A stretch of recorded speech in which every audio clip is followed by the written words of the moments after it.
मध्ये वितराग देव आहेत. अन्य त्यांना सोडून दुसरे कोणी देव नाहीत. कुदेव वगैरे ह्यांच्यापासून चेतना वगैरेची प्राप्ती होत नाही. किंवा चेतना म्हणजेच भेदविज्ञान घेतलेलं आहे. भेदविज्ञान करण्यासाठी कुदेव वगैरेंची किंचित मात्रही उपयोगिता नाही हे सांगितलं.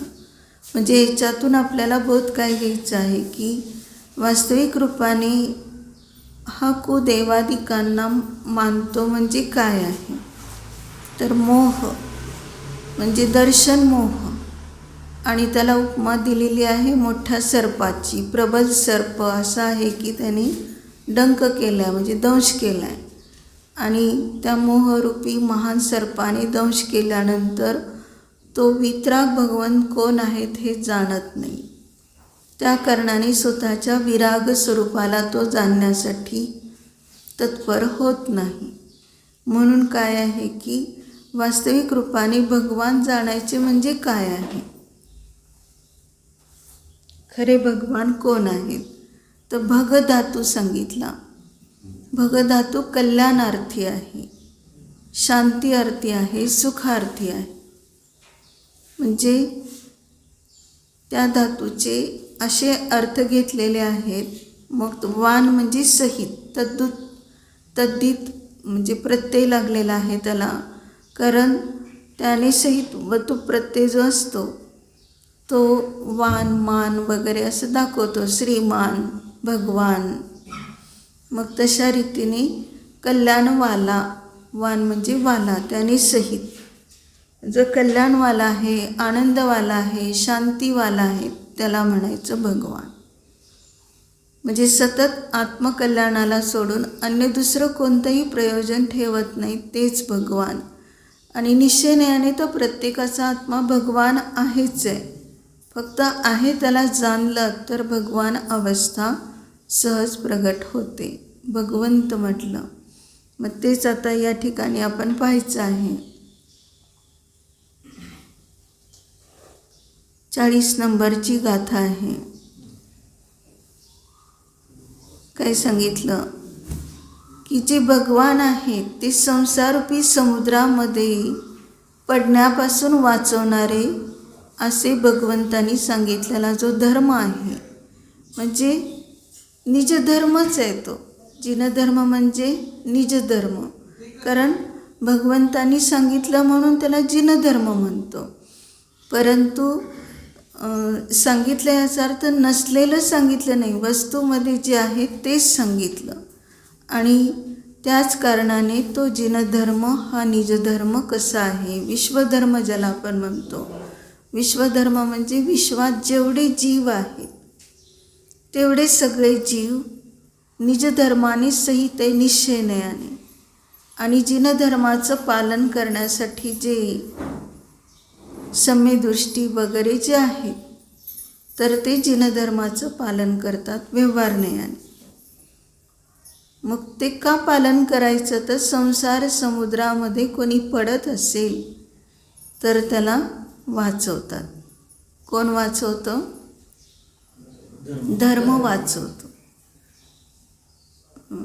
संसार दुःखतः सत्वान यो धरती उत्तमी सुखी. सांगितलं ना धर्माची व्याख्या रत्नकरणमध्ये पण, की जो संसार दुःखापासून उद्धृत करतो, म्हणजेच दुःखातून बाहेर आणून सुखामध्ये ठेवतो, तर तोच खरा धर्म आहे. आणि मग त्याला रत्नत्रय धर्म पण म्हटलेला आहे. का तर हा धर्म निजधर्म रत्नत्रयाशिवाय ओळखू शकत नाही. सम्यक दर्शन, सम्यक ज्ञान, चारित्र्य हेच रत्नत्रय. आणि हे रत्नत्रय एवढं भारी आहे की बाहेरच्या जडाची किंमत, तर जडरत्नाची किंमत काहीच नाही आहे. कारण ते जडरत्न आपल्याला उपयोगी नाही आहे, ते तुच्छ आहे. आणि हे रत्न जे आहे ते चेतन स्वरूप, शाश्वत स्वरूप आहे. ह्या स्वरूपानेच आम्ही तरतो, अन्य दुसरं कोणीही आम्हाला शरण नाही हे सांगितलेलं आहे. ह्याच्यामध्ये आता पाहायचं आहे आपल्याला. 40 नंबरच्या गाथेमध्ये. भवसायरमि धम्मो दरयि पडन्तं जनं त्वच्चैव सवरसव परमारणं कारणमियरान जिननाहम्. संबोधन केले भगवंतांना. हे जिननाथा, काय सांगितलं की ह्या भवसागरामध्ये पडंतम जनम, पडणाऱ्या लोकांना, भवसागरामध्ये पडणाऱ्या लोकांना तुहच्चैव, तुहच्चैव म्हणजे जे तुम्ही सांगितलेला धर्म आहे, तर तो धर्मच काय करतो, धरई म्हणजे उद्धृत करतो, भवसागरातून त्याला पार नेतो किंवा वर काढतो. तो तुहच्चैव म्हणजे तुम्हीच सांगितलेला आहे, दुसरा अन्य कोणी नाही, एवकार दिलेला आहे.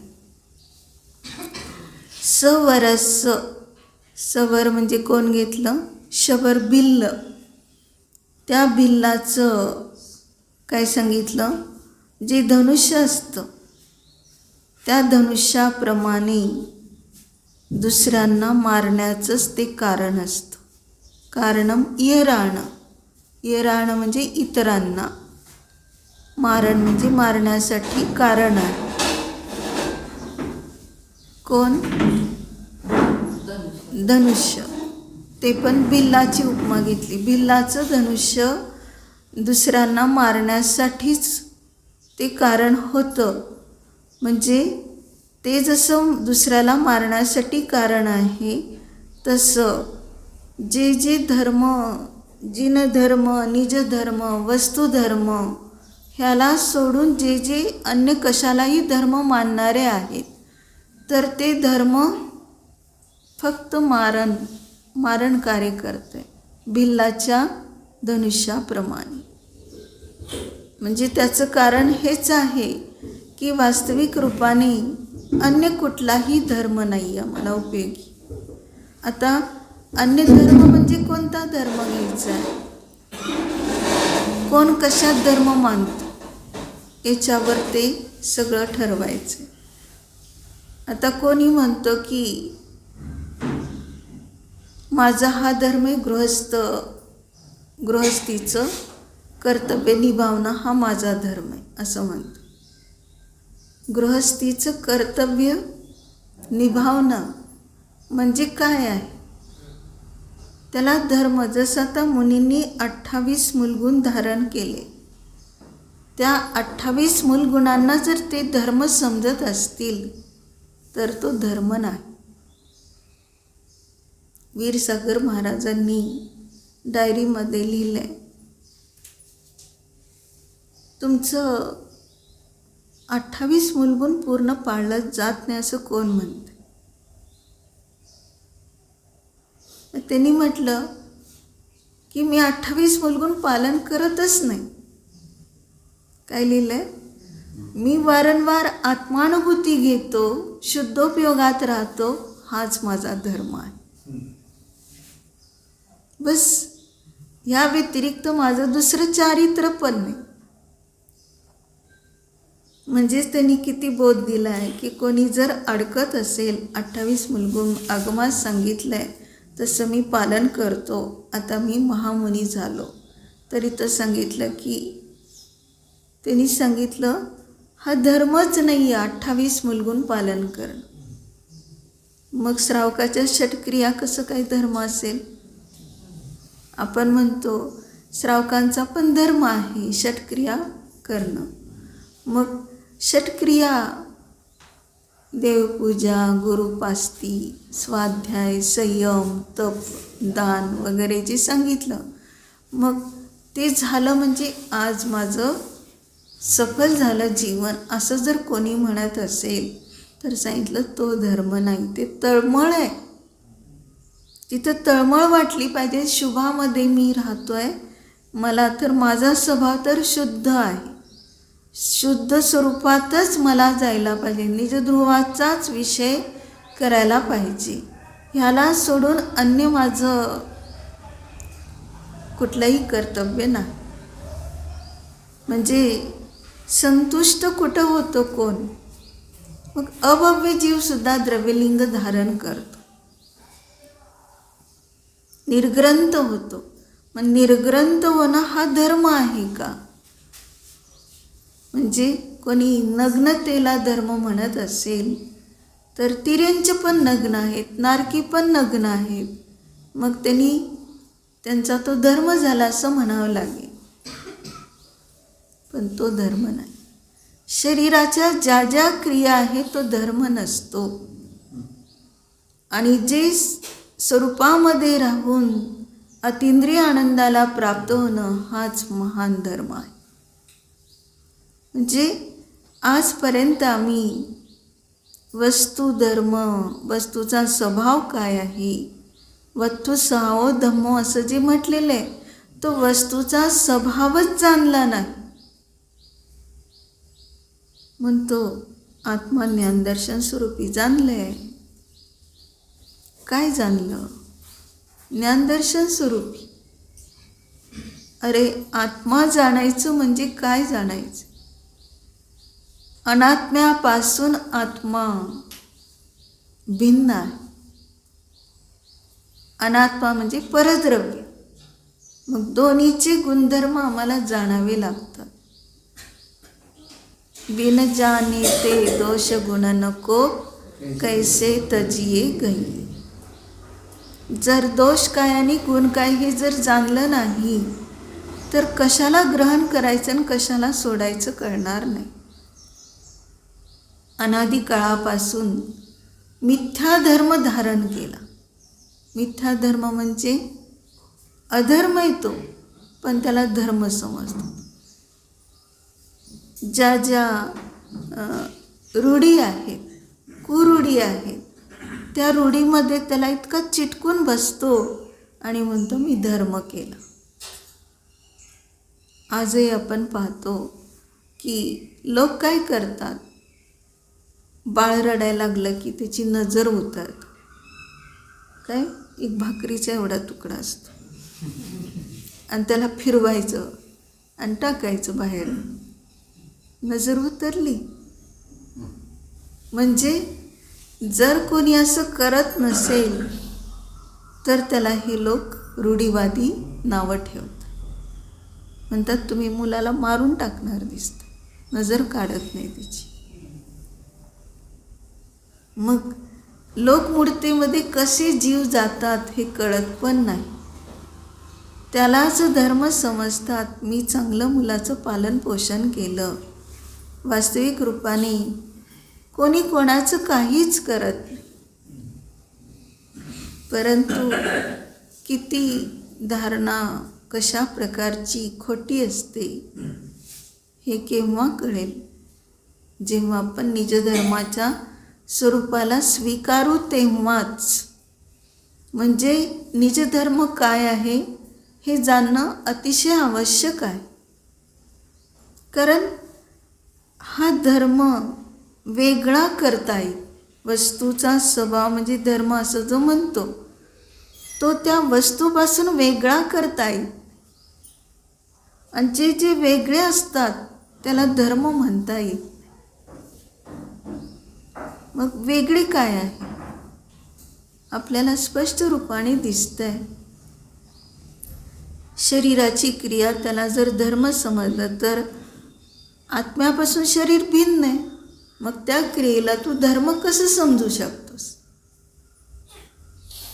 म्हणजे संसारात बुडतो कुठल्या कारणाने हे पाहायचे आम्हाला. आणि तरतो कुठल्या कारणाने? बुडतो आपल्याच मिथ्या परिणामाने आणि तरतो आपल्या सम्यक परिणामाने.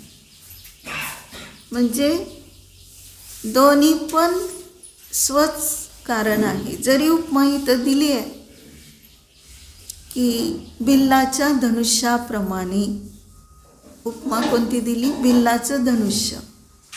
धनुष्यबाण कसं असतं त्याचं? ते काही तारक नाही, मारकच आहे. त्यासाठी दाखवलं उदाहरण. म्हणजे धनुष्यबाण हे केव्हाही कुठल्याही मनुष्याला वाचवत नाही. जिथं बाण चालवतो तिथं त्याचा घात करते. पण भिल्लाचंच का म्हटलं? जसं महावीर भगवान पूर्वभवात जे भिल्ल होते पुरुरवा, मग त्याचंही उदाहरण समोर येतं आहे. कारण का तर त्या भिल्ल अवस्थेत काय घटना घडली की हे बाण चालवायला, धनुष्यबाण चालवत असताना मुनीवर त्यांचा जो कोणी सरदार आहे त्याला अडवतो. हे कोणी देवता आहे, ह्यांच्यावर तू बाण चालवू नकोस. म्हणजे जे कठोर आहेत, निर्दयी आहेत, क्रूर आहेत आणि ज्यांना भान नाही आहे वस्तूचं की कोण कसे आहेत, कोणाचं कुठं काय करावं हे कळत नाही, त्याला म्हटलं जातं भिल्ल. जे समोर दिसल त्याचा तो घात कर. म्हणून या ठिकाणी ती उपमा दिली आहे.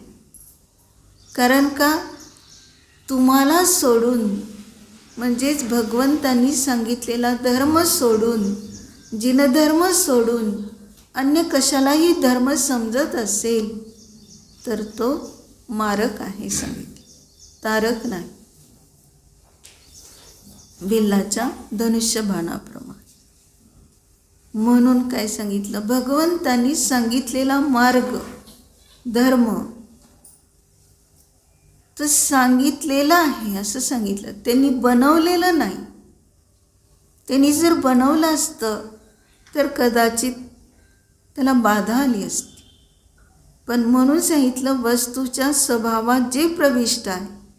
आता पहा, अग्नीचा धर्म उष्णता. आपल्याला कळलं धर्म कशाला म्हणायचं. परिचयाचं उदाहरण, अग्नी उष्णतेला सोडून राहत नाही म्हणून तो त्याचा धर्म. जो ज्याला सोडून कधीही राहत नाही त्रिकालामध्ये, तो त्याचा धर्म असतो. आता आपण पाहतो अग्नी उष्णतेला सोडत नाही, लोण खारटपणाला सोडत नाही, साखर गोडपणाला सोडत नाही, कारलं कडूपणाला सोडत नाही. उदाहरणासाठी एक देश समज आहे, परिचयाची उदाहरणं आहेत. त्या पर्यायात तशा प्रकारचं त्यांचं कार्य कसं चाललं हे दाखवलं. पण अनादि अनंत प्रत्येक द्रव्य कसं आहे, आपापल्या धर्माने म्हणजेच गुणांनी सहित आहे. त्याचा स्वभाव कधी कोणीही नष्ट करू शकत नाही. म्हणजेच प्रत्येक द्रव्य अनादि अनंत स्वयंभू आहे हे कळलं आम्हाला. म्हणजे त्याची योग्यता कशी आहे, प्रत्येक द्रव्याची योग्यता आपल्या स्वरूपानुसारच ठरते. चेतन स्वरूप आहे ते कधी अचेतन होत नाही. ज्ञान स्वरूप आहे ते ज्ञान कधीही नष्ट होत नाही. ज्ञान गुण जो आहे, जिथं जीव तिथं ज्ञान, जिथं ज्ञान तिथं जीव, अविनाभाव संबंध दाखवला. तादात्म्य रूप ते जीवामध्ये प्रविष्ट आहे. जीवापासून वेगळं करायचं तर घरून येताना कोणी ज्ञानगुण ठेवून आले का? ठेवून येऊ शकत. अंगारचे दागिने काढून ठेवून येऊ शकतो. पण जो गुण आहे, इथं आपल्याला ज्ञान मिळते, आपलं ज्ञान तिथं राहू देत घरात, असं होतच नाही.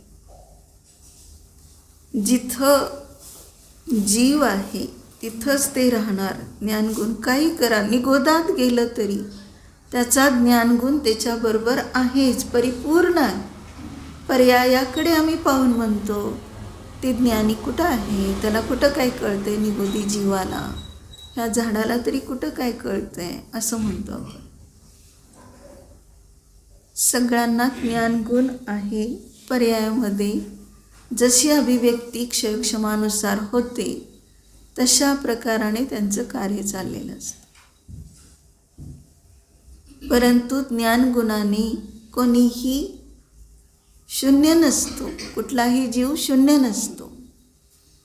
ज्ञानगुण कमी पण होत नाही, जास्त पण होत नाही. जेवढी चेतना म्हणजे असंख्यात प्रदेश आहे, चेतनेचे जेवढे असंख्यात प्रदेश त्यात ते ठसाठस भरलेलं हे त्याचे गुण आहे. ज्ञानगुण परिपूर्ण. मग जेवढे प्रदेश तेवढ्याला व्यापून राहणारा ज्ञानगुण, तेवढ्याला व्यापून राहणारा आनंदगुण, तेवढ्याला व्यापून राहणारा वीर्यगुण, तेवढ्याला व्यापून राहणारं चारित्र्यगुण. किती गुण घ्यायचेत? अनंत गुण असे पूर्ण असंख्यात प्रदेशावर व्यापून आहे. मग या ठिकाणी त्याची सीमा दाखवली, मर्यादा. कारण असंख्यात प्रदेशाला सोडून ते बाहेर जात नाही आणि बाहेरचे आत येत नाही. ती सीमा म्हणजे जर आत प्रविष्ट होऊ लागले बाहेरचे गुण, त्याला म्हटलं परधर्म, अनात्मधर्म. ते जर ह्या चैतन्याच्या प्रदेशावर अवकाश प्राप्त करू लागले, अवगाहना प्राप्त करू लागले, तर मग त्या ठिकाणी वस्तुव्यवस्थाच राहिली. म्हणजे त्याला आपण धर्म म्हणूच शकत नाही, अधर्म झाला. परधर्म, अनात्मधर्म, अधर्म. कारण जे ज्याचं नाही त्या ठिकाणीच आपण काय करतो? इच्छा करतो. परधर्माची इच्छा कशी करतो? खूप गरम होत आहे, फॅन पाहिजे होता इथं. कशाची इच्छा केली? स्पर्शाच्या सुखाची इच्छा केली. मग याच्यातूनच आम्हाला बोध घ्यायचा आहे की स्पर्शाचं सुख आत्म्याला मिळतं का? आत्मा आहे अस्पर्श स्वरूपी. अस्पर्श स्वरूपी असताना त्याला किंचित मात्रही त्याचा एक अविभाग प्रतिच्छेद सुद्धा त्या शरीर सुखाचा प्रवेश होत नाही. शरीराला सुख झालं, शरीर तर अचेतन आहे, ते कुठं म्हणते मला सुख झालं, दुःख झालं? ही कल्पना आहे जीवाचीच. मला सुख झालं म्हणतं. म्हणजे शरीराला अनुकूल मिळालं त्याला म्हणतो जीव सुखी आहे, मी सुखी आहे. आणि शरीराला प्रतिकूल मिळालं की म्हणतो मी दुःखी आहे. म्हणून ह्याला म्हणायचं अधर्म. म्हणजेच आम्ही अधर्मात अनादी काळापासून किती काळ, अनंत काळ घालवला. आता आम्हाला धर्म, आत्मधर्म, निजधर्म, सुधर्म जो शाश्वत आहे, वस्तूचा धर्म, आत्मधर्म जो आहे तोच आम्हाला उपयोगी आहे, तो सुंदर आहे. जो उपयोगी असतो त्याला सुंदर म्हणायचं. आता आपली वस्तू जी आहे ती प्रत्येकाला सुंदर वाटत असते. कशी सुंदर वाटते? तर एका घरामध्ये शेठानी काय करते, नवीन आलेली एक कामवाली असते.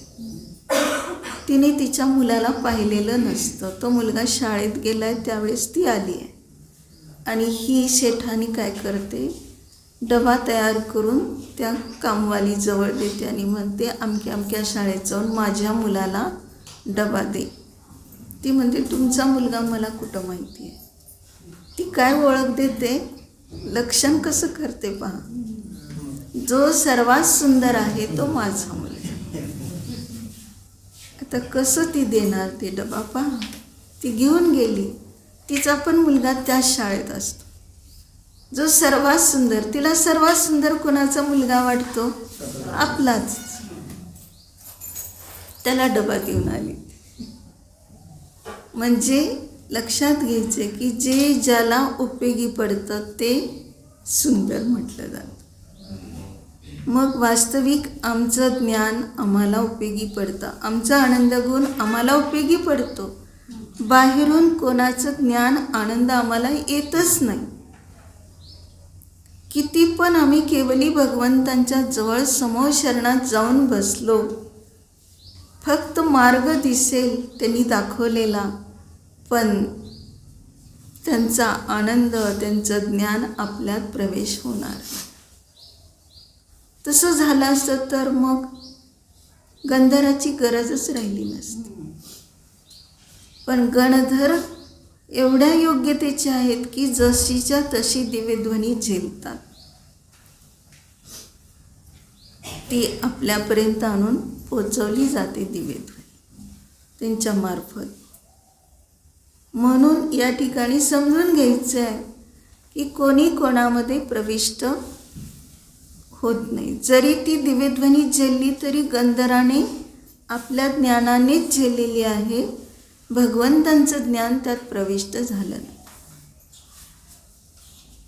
मग याच्यातून समजून घ्यायचं की आपल्या घरात एखादा मुलगा मंदबुद्धीवाला असेल आणि आपण हुशार आहे, प्रत्येक ठिकाणी त्याची आपण काय करतो? विराधना करतो. विराधना करतो म्हणजे काय करतो? काय कळतच नाही, वेड्यासारखंच वागतो. काय करावं ह्याला? शॉक द्यायचं, औषधं द्यायची, काय काय केलं. पण या ठिकाणी सांगितलं कल्याण आलोचनेमध्ये ए मती शुतज्ञानी, जे मती शुतज्ञानी त्यांची मी विराधना केली आजपर्यंत. अवधी ज्ञानीची विराधना केली, मनपरिज्ञानीची विराधना केली, केवळ ज्ञानीची विराधना केली, ते सर्व माझे दोष मिथ्या. कशी काय विराधना केली? आता सुद्धा आपण आपल्याला अनुभवात आहे. मतिशुत ज्ञानी जीव आहे, प्रत्येकाचा क्षयक्षम वेगवेगळा आहे.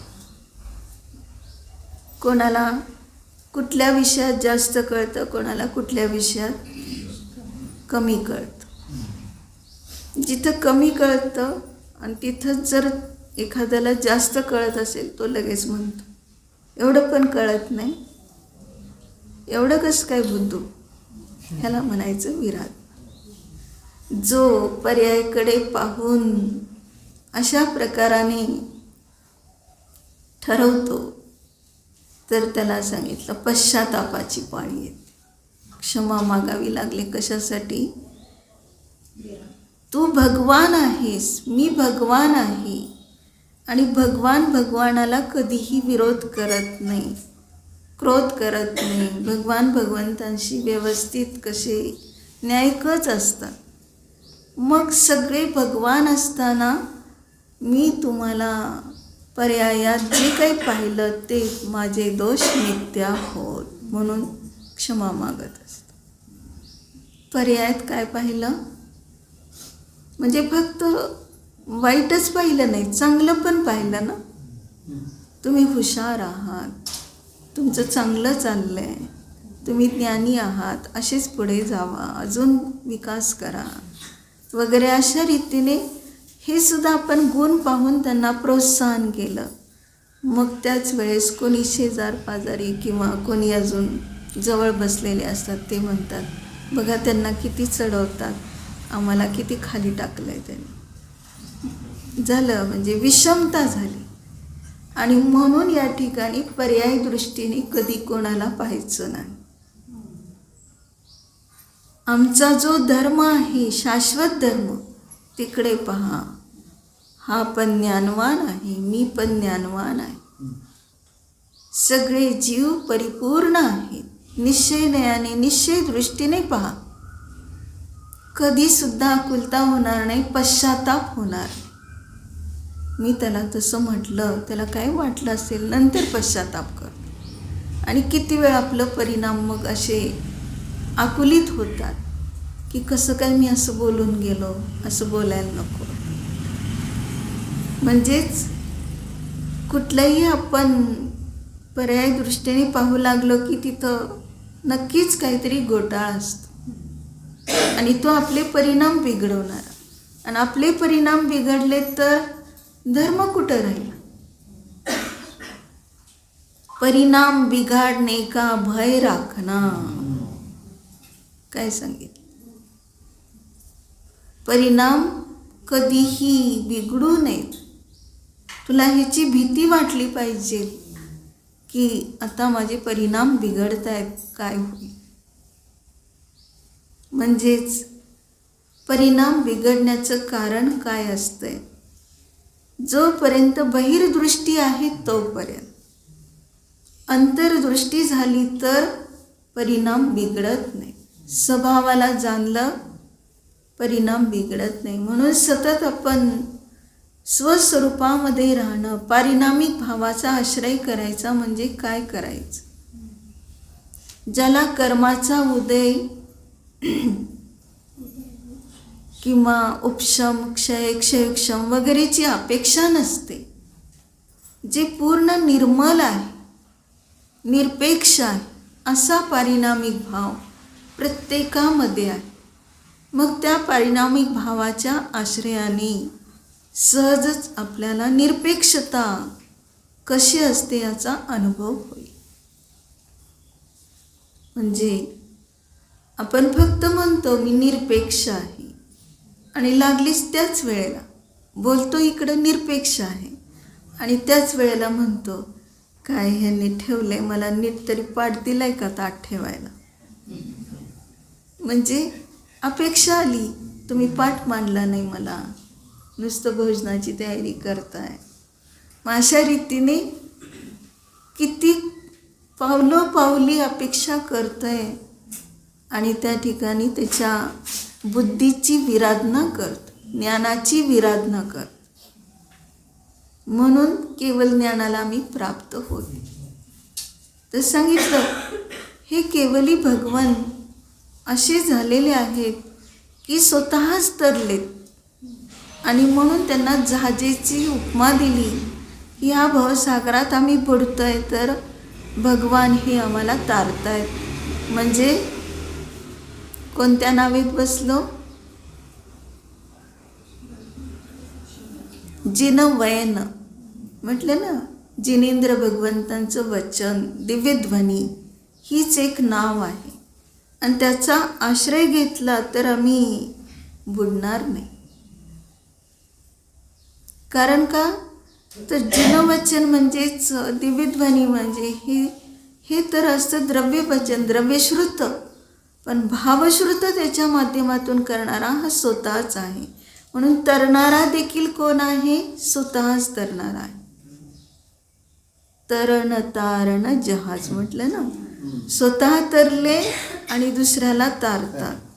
मग त्याला तीच एक जहाज नाव असं म्हटलेलं आहे. मग तरणं आणि तारणं हा धर्म बाहेर नाही आहे, हा आत्मधर्म आहे. कारण तरायचं म्हणजे काय? आता हा तरण शब्द जो आलेला आहे तो तृ धातू आहे. तृ तर तरणे आणि त्यापासून बनलं तीर्थ. तीर्थ म्हणजे काय? तर तीर्थ म्हणजे तरण आणि तीर्थ म्हणजे पवित्र. मग ते पवित्र कोण आहे? तर आपला आत्माच पवित्र आहे. आपला आत्मा पवित्र म्हणून आपला आत्माच तीर्थ झाला. मग कोण झालं तरण? स्वयं झाला. म्हणजे निजात्म्याला सोडून दुसरं कोणीही तरण तारण नाही. मग या ठिकाणी फक्त बहुमान दिलंय भगवंतांना. व्यवहारण्याने जे झाकलं गेलं होतं ते उद्धृत झालं, ते उघड केलं भगवंतांनी. आणि म्हणून आपल्याला असं वाटतंय आपली मुठी झाकली आहे आणि त्या मुठीत सोनं घेऊन झोपलाय आणि अशीच मुठी झाकलेली, उठताना पण अशीच झाकलेली मुठी आहे. आणि मग त्यावेळेस कोणाच्या तरी हातात सोनं पाहिलं किंवा गळ्यात पाहिलं, मग लगेच मुठी उघडून पाहतो, अरे माझ्या पण हातात सोनं आहे. म्हणजे काय? माझ्याजवळ देखील हा आत्मधर्म आहे. मला परधर्मात प्रवेश करण्याची गरज नाही. म्हणजेच आम्ही धर्मायतन आहोत. धर्मायतनचा अर्थ काय होतो? आयतन म्हणजे स्थान, आयतन म्हणजे निमित्त, आयतन म्हणजे आश्रय. माझा ध्रुव कारण परमात्माच मला आश्रयभूत, माझ्या धर्मात मी राहणं ही धर्मायतन आहे. आयतन आपण 6 सांगतो. खरे देवशास्त्र गुरु 3 आणि त्यांचे 3 सेवक. 3 सेवक म्हणजे असे निवडून घ्यायचे का 3 सेवक? तर 3 म्हणजे 3 नसतात. ते किती असतात? जे जे आपल्या धर्माचा आश्रय करतात, निज धर्माचा आश्रय करतात, ते सगळे सेवक आहे. कोणाचं सेवन करणारे? स्वस्वरूपाचं सेवन करणारे ते सेवक. म्हणून जरी सांगताना 3 सांगितलं, 6 आयतन सांगितले, देवशास्त्र गुरुसुद्धा आपला आत्माच आहे. आपण आपल्या आत्म्यामध्ये राहून क्रीडा करतो म्हणून आपला आत्मा देव आहे. आपला आत्मा गुरु काय आहे सांगा बरं? निश्चयाने आपला आत्मा गुरु आहे. गुरु काय करतात? मार्गदर्शन करतात, शिक्षा दीक्षा देतात. काय असेल ते सगळं अंधकार, अज्ञान अंधकार दूर करतात. शिष्याचं चांगलं पालन करतात. मग हे काय 2 द्रव्य झाले की गुरु आणि शिष्य. मग आपला आत्मा कुठं? गुरु राहिला. तर आपला आत्मा गुरु काय? पहा, गुरूंनी पाहिलं, गुरूंनी ऐकलं एखाद्या शिष्याचा दोष, तर तेवढंच माहिती गुरूंना, आणि शिष्याने जेवढं सांगितलं तेवढंच माहिती आहे. त्याला ते प्रायश्चित्त देतात. पण आपल्याला किती माहिती दोष? अगदी सूक्ष्म सूक्ष्म जे कथन करू शकत नाही ते दोष फक्त स्वतःलाच माहीत असतात. म्हणून त्या सगळ्याचं निराकरण करण्याची शक्ती ही स्वतःच्या आत्म्यामध्येच आहे. किंवा गुरु मार्ग दाखवतात. परम गुरु म्हटलं अर्यंत भगवंतांना, ते मार्ग दाखवतात. पण आपला आत्मा परम गुरु काय आहे? फक्त मार्ग दाखवण्याचं, मार्गाला अनुसरून करण्याचंच काम नाही करत, तर सगळं जे ताबडतोब कसं आपल्याला शीघ्रतेने अतिंद्रिय आनंदात वारंवार राहता येईल, ह्या बंधनातून मुक्ती व्हायची म्हणजे काय? मोक्ष म्हणतो. पण मी स्वतंत्र आहे हे जाणणं स्वयं स्वतःच्या दृढतेवर अवलंबून आहे. किती दृढता करतो तेवढं तो मोक्षाच्या जवळ. म्हणून म्हटलं हा आत्माच गुरु आहे. दृढता कमी पडली, बाहेरचे गुरु काहीच करू शकत. त्यांनी प्रायश्चित्त दिलं, ह्याने काय करायचं का नाही करायचं हा त्याचा पुरुषार्थ. तो जर कमी पडला तर बाहेरचे गुरु काय करू शकतात? संबोधन द्यायचं काम केलं गुरूंनी, निरापकाचार्यांनी, पण क्षपकाचे परिणाम बिघडले तर निरापकाचार्य काय करू शकतात? म्हणून आपला आत्माच गुरु आहे. तू किती स्वतःमध्ये दृढ राहशील तेवढं तुला उपयोगी पडेल. तसंच शास्त्र म्हणजे सिद्धांत. सिद्धांतशास्त्र म्हणतो ना. सिद्धांत म्हणजे नियम, सिद्धांत म्हणजे कायदा, शासन. आपलं जिनशासन आम्ही स्वीकारलं म्हणजे त्याचा बहुमान केला. पण निज शासनाशिवाय जिनशासनाचा बहुमान येत नाही. कारण निज शासन काय सांगते? सीमा दाखवते. आपल्या कायद्यात राहा, तो तुझा सिद्धांत आहे.